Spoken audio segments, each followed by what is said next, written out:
নমস্কাৰ বন্ধুসকল, মই হিৰেন। আজি এই ভিডিঅ'ৰ উদ্দেশ্য হৈছে পঞ্চতত্ত্ব কি।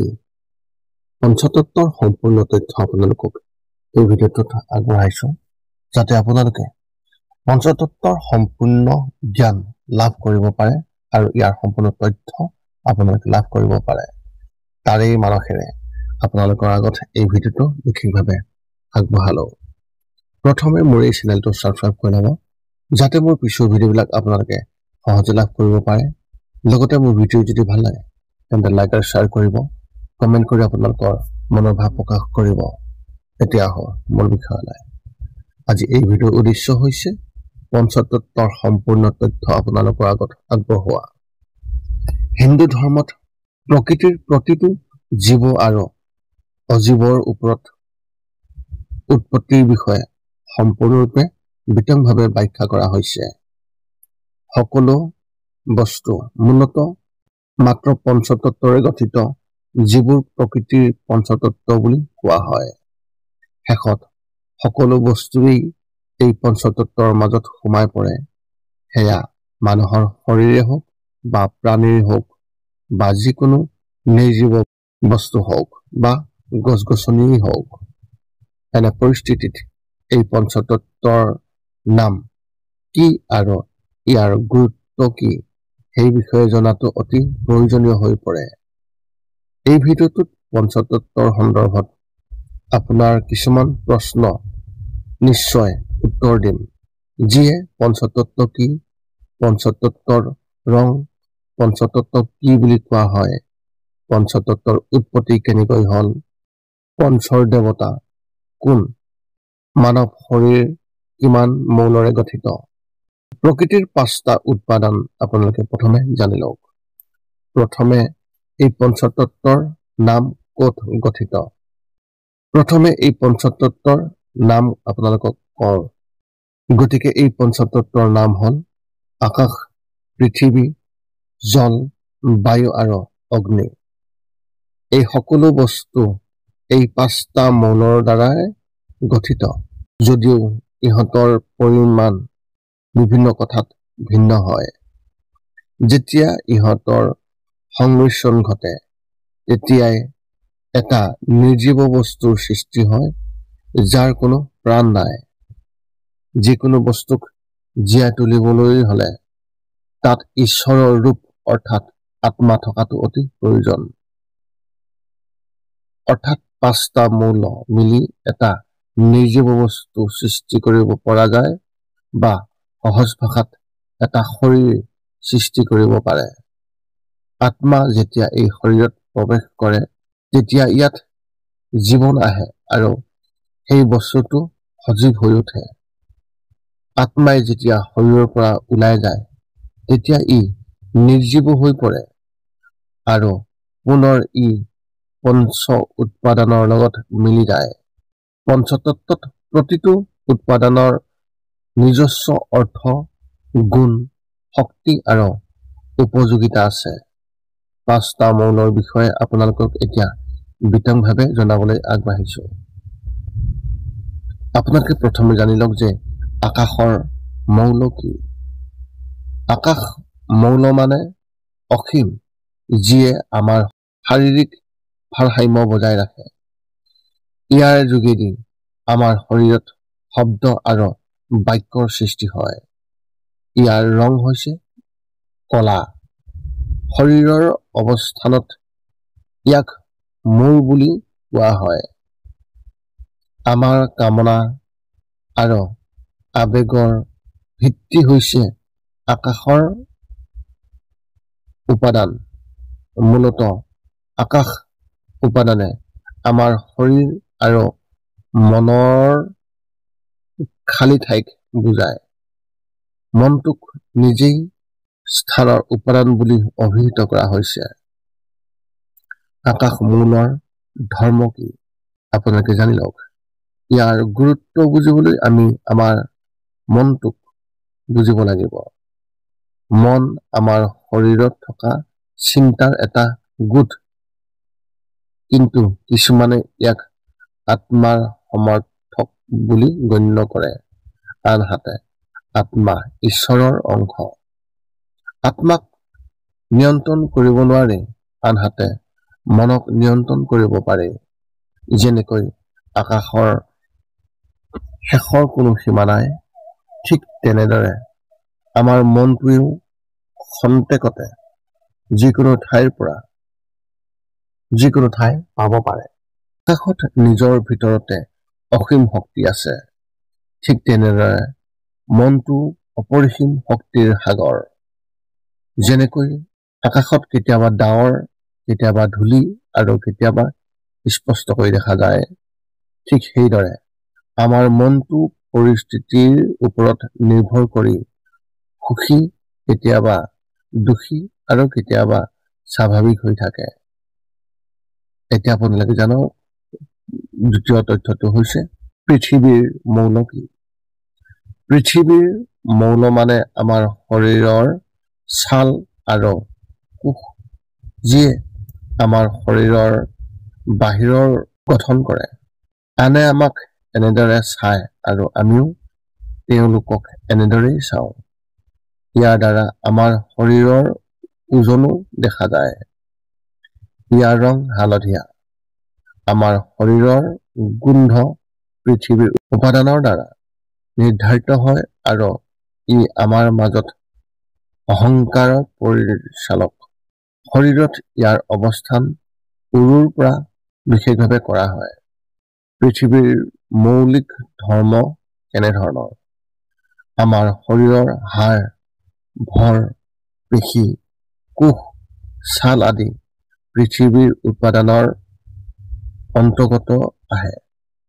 ইয়াৰ অৰ্থ হ'ল আমি আমাৰ শৰীৰত দেখা আৰু অনুভৱ কৰা বেছিভাগ বস্তুৱেই কেৱল পৃথিৱীৰ উপাদানৰ পৰা নিৰ্মিত।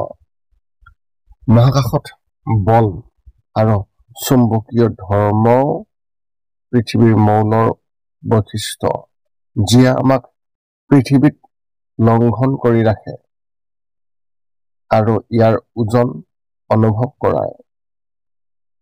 ৩ নম্বৰ তথ্যটো জলমৌল কি? জলমৌল মানে আমাৰ শৰীৰত উৎপত্তি থকা প্ৰতিটো দৃশ্যমান পদাৰ্থ, যিয়ে শীতলতাক প্ৰতিনিধিত্ব কৰে। ইয়াৰ ফলত আমাৰ শৰীৰত সংকোচন হয়। শৰীৰত ইয়াৰ অৱস্থান ভৰি পৰা। ইয়াৰ ৰং বগা। আমাৰ শৰীৰৰ যিকোনো বস্তু সোৱাদ লোৱাৰ সৃষ্টি কেৱল জল উৎপাদনৰ পৰাই আহে। এয়া আমাৰ ভিতৰত বুদ্ধিমত্তাৰ চিন। জলমৌলৰ ধৰ্মৰ বিষয়ে জনাওক। আমাৰ শৰীৰত থকা সকলো তৰল পদাৰ্থ, সেয়া পানী হওক, তেজেই হওক, ৰসেই হওক বা আন যিকোনো তৰল পদাৰ্থ হওক, সকলো পানী মৌলৰ তলত আহে। আমি সকলোৱে জানো যে শৰীৰত থকা তেজ শিৰাৰ মাজেৰে গোটেই শৰীৰত চলি থাকে আৰু চলাচল কৰে। এইদৰে পানীৰ মৌলে শৰীৰত কাৰ্যকলাপ, সকলো পুষ্টি আৰু শক্তিৰ বিতৰণত গুৰুত্বপূৰ্ণ ভূমিকা পালন কৰে। চতুৰ্থটো মৌল হৈছে বায়ুমৌল। আৰু বায়ুমৌল কি? বায়ুমৌল মানে আমাৰ শৰীৰত বেগ আৰু গতিক বুজায়। বায়ু হৈছে আমাৰ শৰীৰত গতিশীলতাৰ সূচক, যিয়ে আমাৰ শৰীৰত বেগ আৰু গতিৰ সৃষ্টি কৰে। শৰীৰত ইয়াৰ অৱস্থান নাভিৰ পৰা আৰু ইয়াৰ ৰং নীলা আৰু বাদামী। বায়ুৰ আকৃতি অনিশ্চিত। আমাৰ শৰীৰত স্পৰ্শ শক্তি আৰু ইয়াৰ অনুভৱ কেৱল বায়ু উপাদানৰ পৰাই আহে। বায়ুমৌলৰ ধৰ্মৰ বিষয়ে জনাওক। বায়ুমৌল প্ৰতিটো জীৱতে পোৱা যায়। যেতিয়া কোনোবাই মৃত্যুবৰণ কৰে, তেতিয়া প্ৰথমে দেখিবলৈ পাওঁ যে তেওঁৰ উশাহ নিশাহ বন্ধ হৈ গৈছে। তেন্তে তাৰ অৰ্থ হ'ল শৰীৰত কোনো বায়ু উপাদান নাই। তাৰ অৰ্থ হ'ল মানুহজন আৰু জীয়াই নাই বা জীৱিত নহয়। বায়ুমৌল আমাৰ শৰীৰত গুৰুত্বপূৰ্ণ বায়ু অৰ্থাৎ অক্সিজেনৰ ৰূপত উপস্থিত থাকে। 5 নম্বৰটো মৌল হৈছে অগ্নিমৌল। অগ্নি উপাদান মানে আমাৰ শৰীৰৰ শক্তি, যিয়ে শৰীৰক সুচাৰুৰূপে চলাচলত সহায় কৰে। শৰীৰত ইয়াৰ অৱস্থান কান্ধৰ পৰা আৰু ইয়াৰ ৰং হৈছে ৰঙা। দৃষ্টিশক্তি কেৱল অগ্নি উৎপাদনৰ দ্বাৰা বিকশিত হয় আৰু ই আমাক বিবেক গঠনতো ভূমিকা পালন কৰে। অগ্নিতত্ত্বৰ উপাদানৰ বৈশিষ্ট্যৰ বিষয়ে প্ৰথমে জানি লওক। আমাৰ শৰীৰক জীয়াই থাকিবলৈ খাদ্যৰ প্ৰয়োজন হয়, কিন্তু মাত্ৰ ভাবি চাওকচোন, যদি শৰীৰে সেই খাদ্য হজম নকৰে তেন্তে ই কেনেকৈ শক্তি পাব? এনে পৰিস্থিতিত খাদ্য গ্ৰহণ কৰাটো অৰ্থহীন হৈ পৰিব। অগ্নিমৌলৰ কাম হ'ল শৰীৰত খাদ্য হজম কৰি শক্তিশালী কৰি ৰখা। ইয়াৰ পৰাই আমি শক্তি পাওঁ। এনেদৰে আপুনি পঞ্চতত্ত্বৰ নাম জানিব পাৰিলেই নহ'ব, ইয়াৰ বিষয়ে আন গুৰুত্বপূৰ্ণ তথ্যও আপোনালোকে জনাটো অতি প্ৰয়োজন।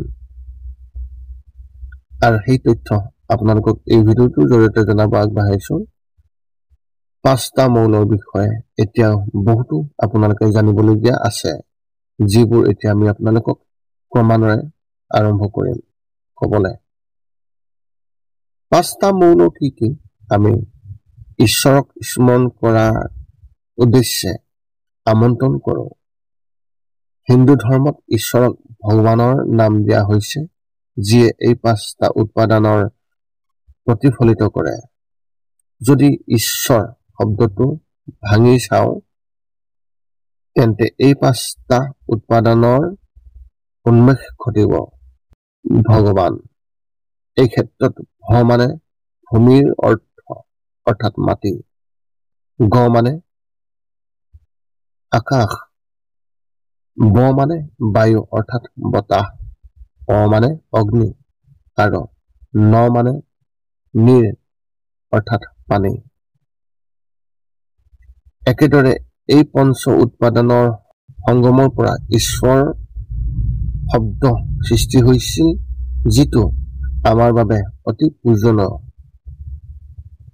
অৰ্থাৎ হিন্দু ধৰ্মত ঈশ্বৰৰ ৰূপত আমাৰ সৃষ্টিৰ বাবে দায়বদ্ধ উৎপাদানবোৰক বিশেষভাৱে পূজা কৰা হৈছে আৰু সেইবোৰ ৰক্ষাৰ দায়িত্বও আমাৰ ওপৰত ন্যস্ত কৰা হৈছে।